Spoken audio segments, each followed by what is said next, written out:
Guys, kain tayo ng langaw samosa. Dami na langaw yan Okay. Yogurt. Okay. Uling. Aba. Sipag ng bata guys. So nakapapa lang. Kawawa naman yan. Anyways, balik tayo sa katotohanan. Uling po guys. Nilagay na nila sa mainit na stove na homemade stove. Nagkuha na sila ng pang fryer nila. Okay, nandyan na yung kuyang naka-off-road na 3-wheeler. Nandyan na yung delangaw na samosa. Langaw na samosa yan. Okay? Saan na yung lalagyan dito? Sabi niya, kunin mo nga boy! Yan na. Naglalagay na po sila ng garbage oil. Okay? Garbage oil again. Yan po yung mantika na gawa sa basura. Anyways, only in India. Kain po tayo dyan ng samosa, deep fry. Yun na. Pati yung bakterya ng langaw na lumilipad kanina dyan, matatanggal na po. Yan. Yan. Diba? You know?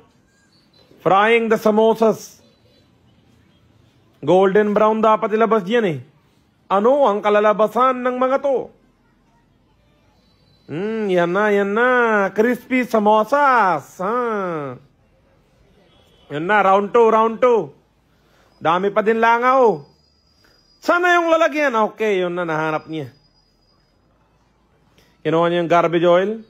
At nilagay niya sa taas yung samosa. Nalulutuin niya pa. Okay. You know.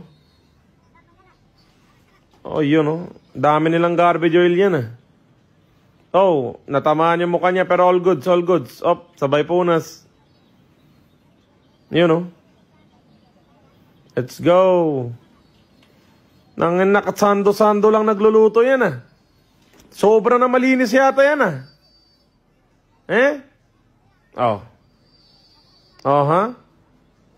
Ay, nako, baka mong sabihin papakain mo pa yun. Ay, nako, nilagay niya pa talaga. Kinakamay talaga nila Yan yung sauce, guys. Sauce.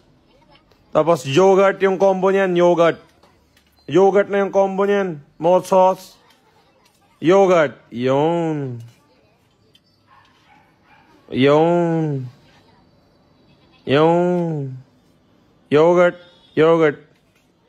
Yogurt. Wow. Ang galing nila guys. Ano yan? Parang may mga lamok-lamok din sa loob